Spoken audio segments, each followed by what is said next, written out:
You know who it is, the horror flick digger did Super 6 Big Mitch.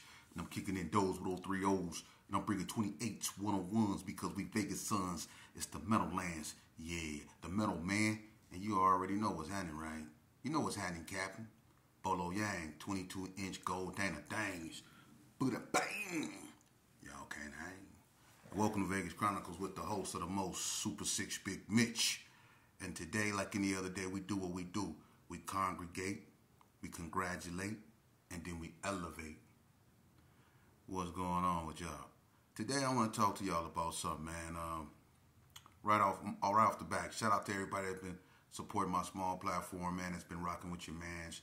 You know what I mean? And we gonna start talking about other things. I told you I got things on the horizon, so just bear with me.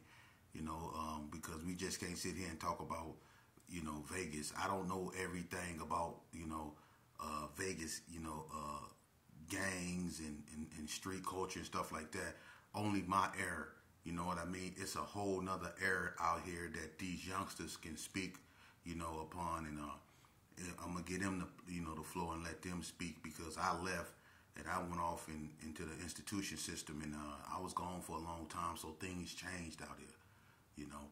And I got out to a Vegas that I know nothing of because it totally changed. You know, everybody's gone. You know, but anyway, moving along.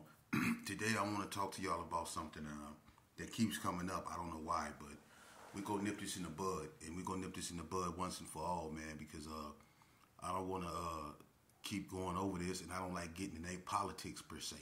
And that goes to the Hispanics. Vegas don't have a Southsider problem. We never had a Southsider problem.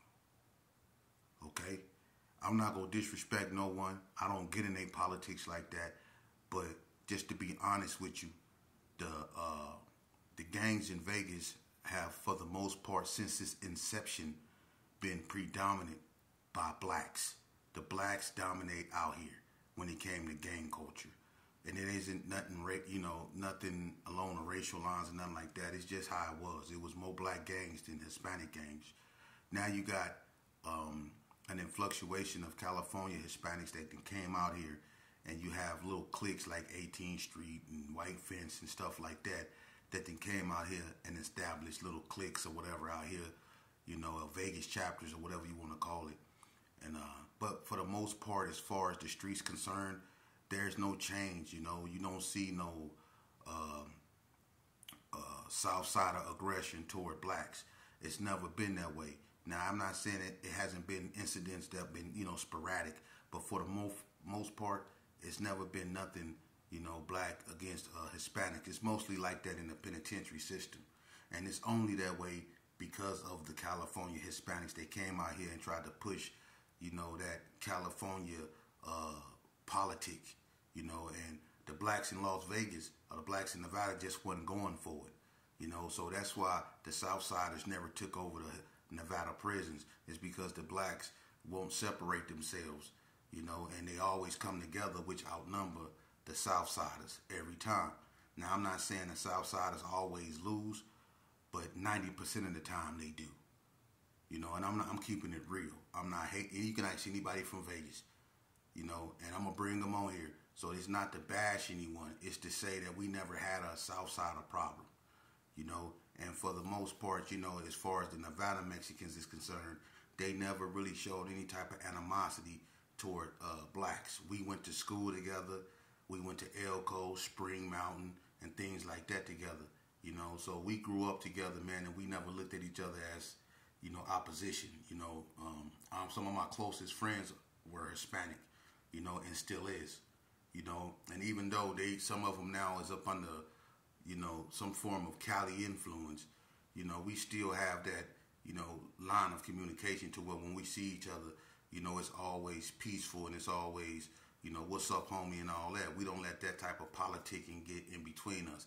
I know it's different in other places, but that's in those places. Out here, it's different, okay? So I know people might not like that, and that might get under some people's skin.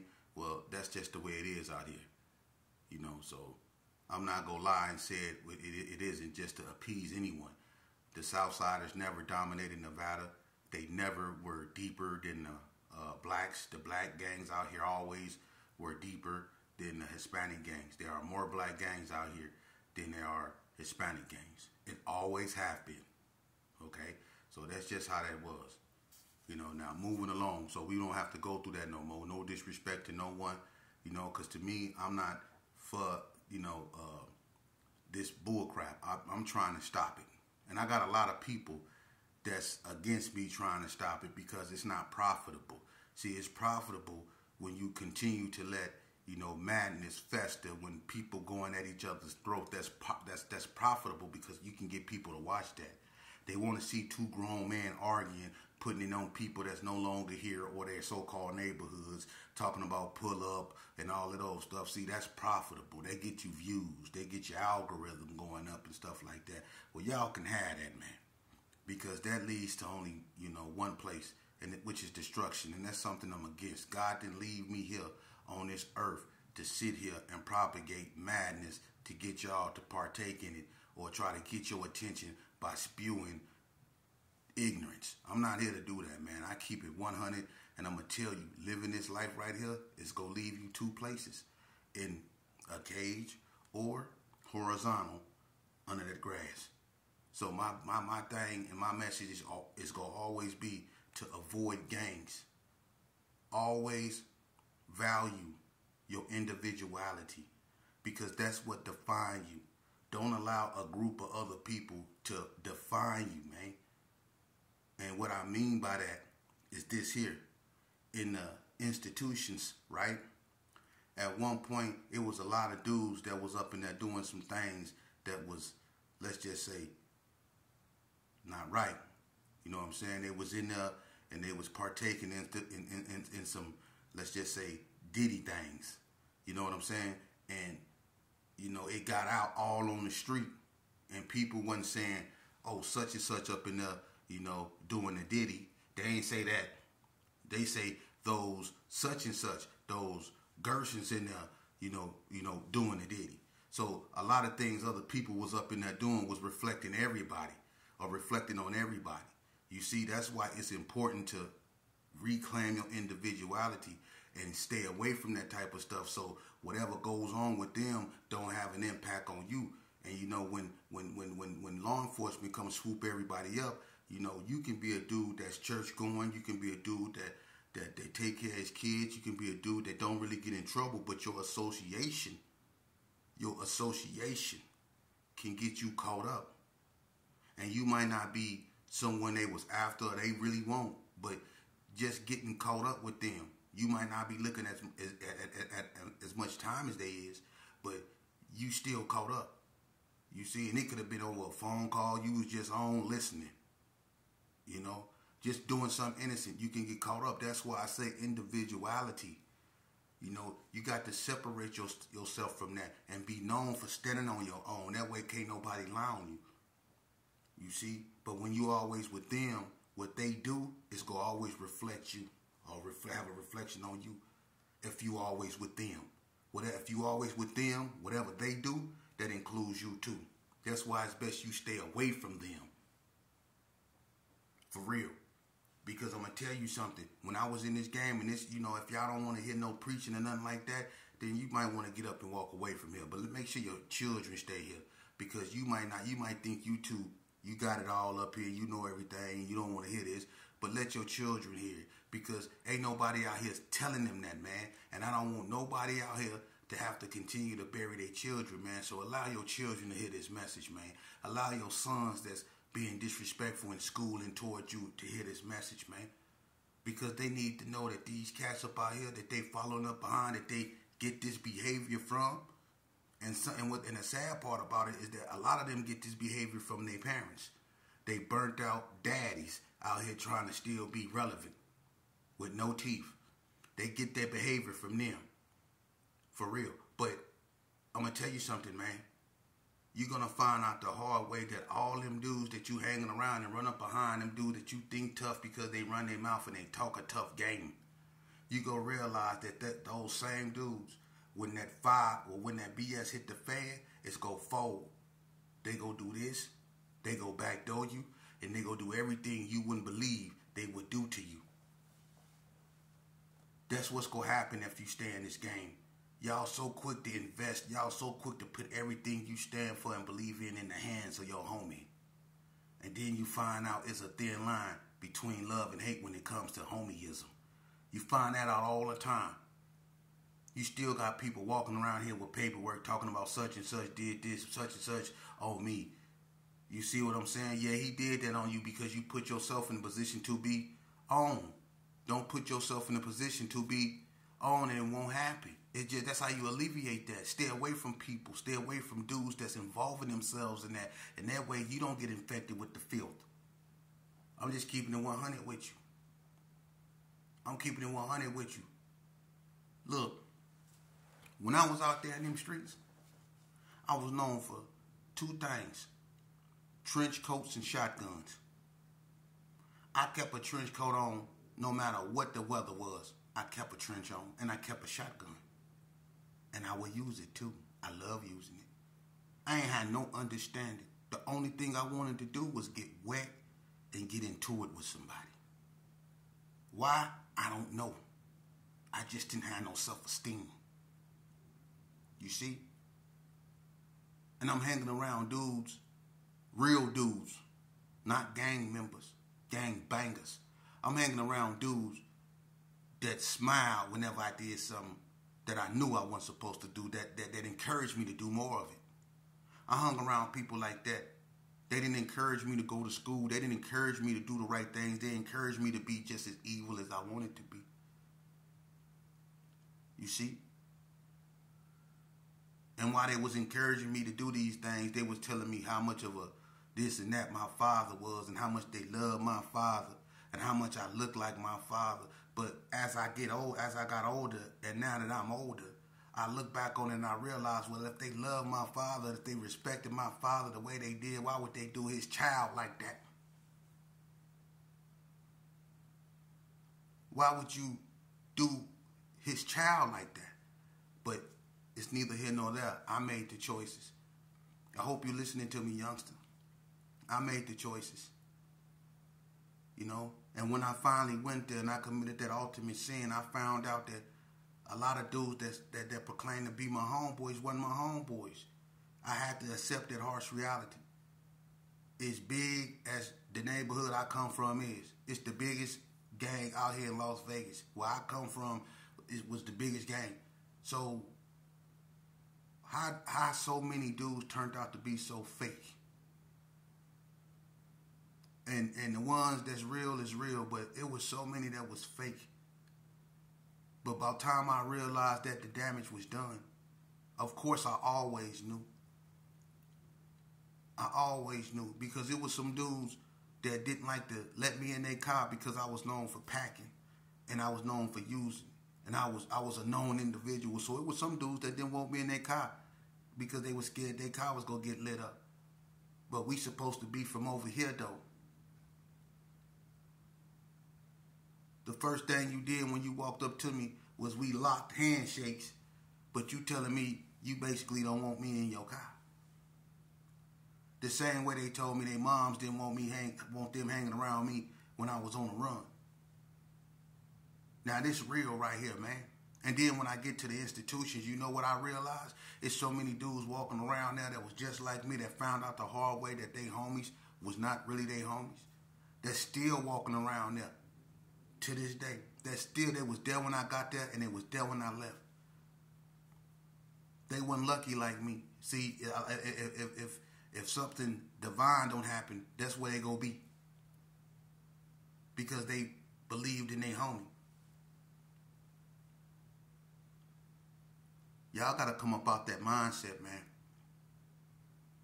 You youngsters up out here, man, y'all think it's cool when you got whatever you carry.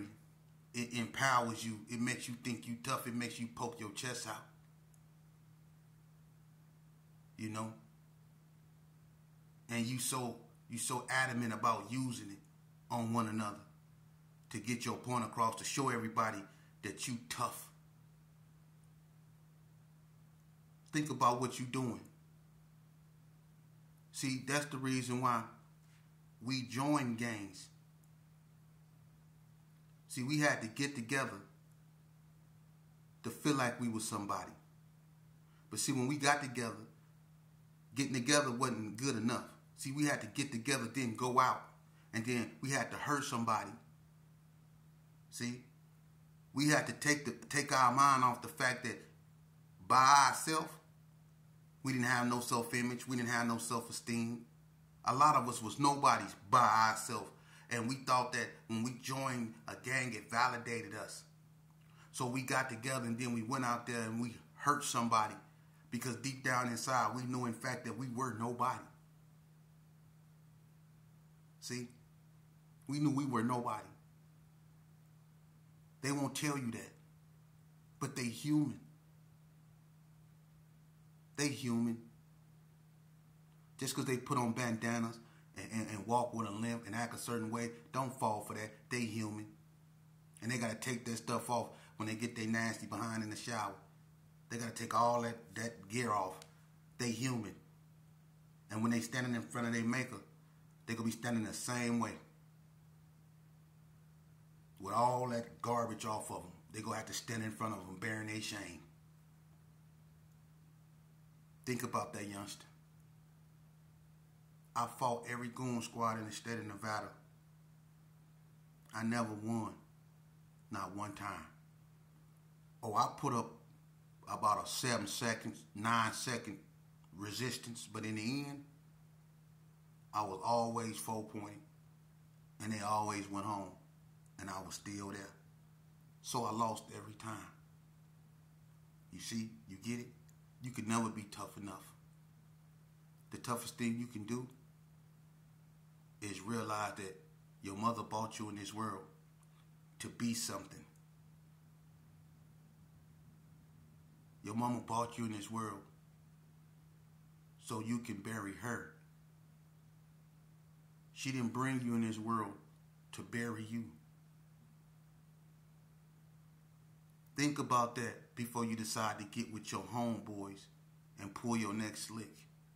Think about that precious woman if she's still in your life or whoever. You think about what you would be doing to her. Quit giving your homeboys that type of power over you. Them dudes, I don't care where you from. Them dudes don't care about you, man. They care about themselves.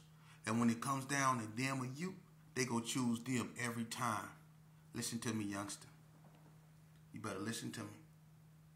I'm not going to shuck it and jive you. I'm not going to sit here and tell you that BS, man. It's youngsters just like you that's up in that institution, man, that got 40 to L's, and you think they smiling? No. Think about that. They sitting up in there with 40 to L's, man. I did a dub. I did 20. Trust me. It's not fun. Being separated away from your family, and if one of them leave this earth, you can't go nowhere. You just stuck where you at the mercy of people that don't even know you.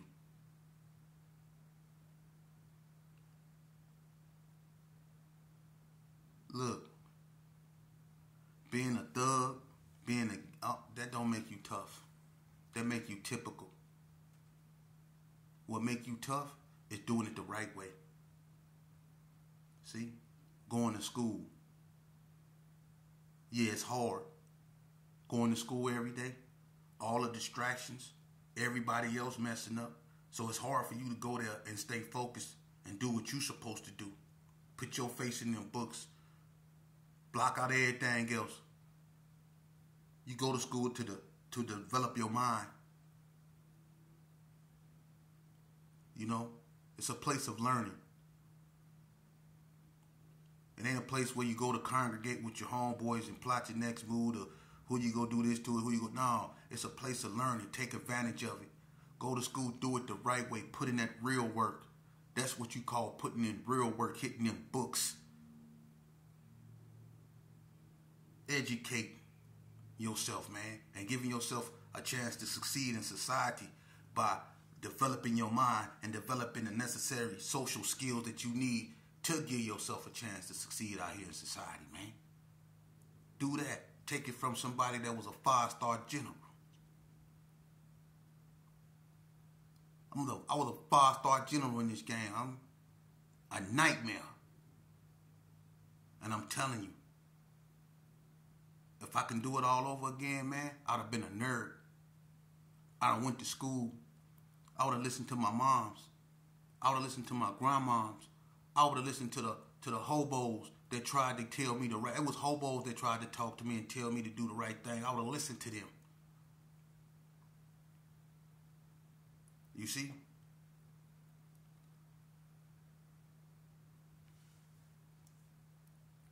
You know,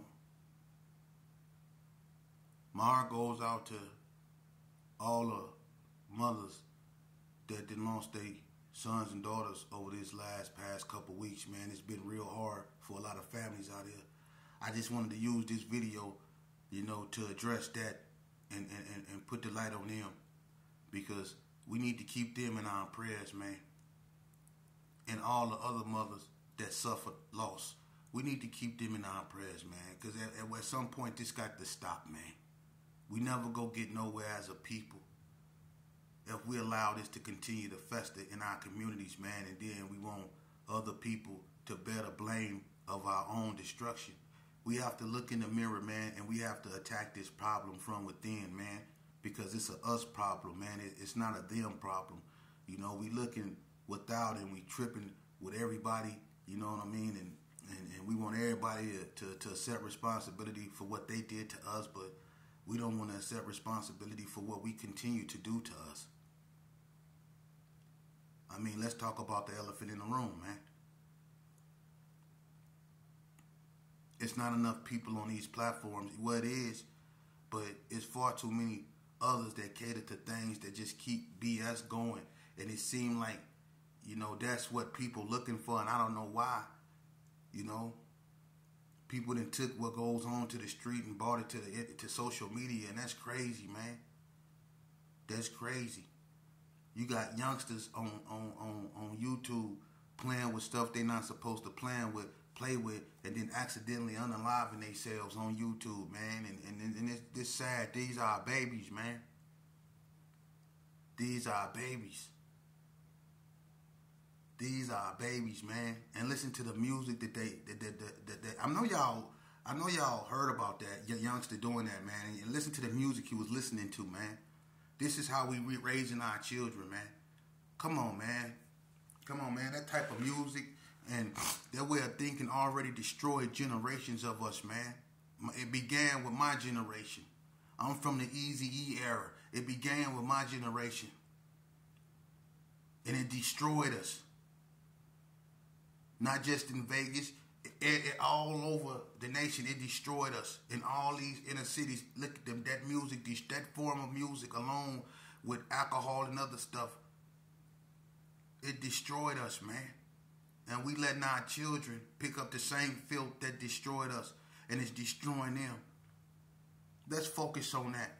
Let's focus on the mothers with bags under their eyes that just got this facial expression of why me? What did I do to deserve this? Can you imagine the void that these mothers have? Ain't nobody speaking up for them. But y'all march for a dude that get injured or something unfortunate happened with him in his interaction with law enforcement. Y'all go crazy behind that. But y'all not marching for these mothers. These same mothers that fight so hard. They fight so hard, and they pray. Every time they children need a house, they pray. But to no avail. It's still tragedy after tragedy after tragedy. And these mothers is left feeling, what did they do to deserve that? Y'all need to really look in the mirror, man. We do. So shout out to everybody that's keeping it positive, man. Shout out to Bobby Yard from Imperial Courts, man. He be speaking on some real stuff, man. Y'all tune into that brother. Shout out to the Hood Post, man. Melly Mel, man. He talk about a lot of interesting topics. Shout out to Big Sag. Shout out to everybody that's keeping it positive, man. And I know a lot of these cats that's really been through the storm, man, is just trying to find a better way, man, or another lane that they can, allow their children to grow healthy in. You know what I mean? They don't want their children taking the same road they took. So I salute the ones out there that's trying to find a better way, make a better way for the children and the youth, so they don't have to go through the strife that we went through, man. And we went through this, so they shouldn't have to. We have to get up off our behinds, man, and start speaking the truth. Ain't nothing good never came out of this destructive way of living. Ain't nothing good never came out of this. So we got to let these youngsters know that false sense of security, that false sense of empowerment that they feel by hanging with such and such them, man, it's going to get them messed off, man. And that they better off standing on their own.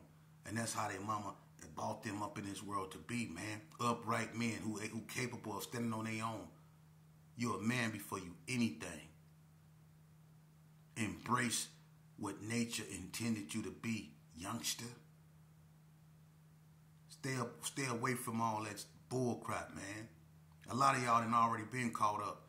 A lot of y'all done already seen how fake this stuff is, man.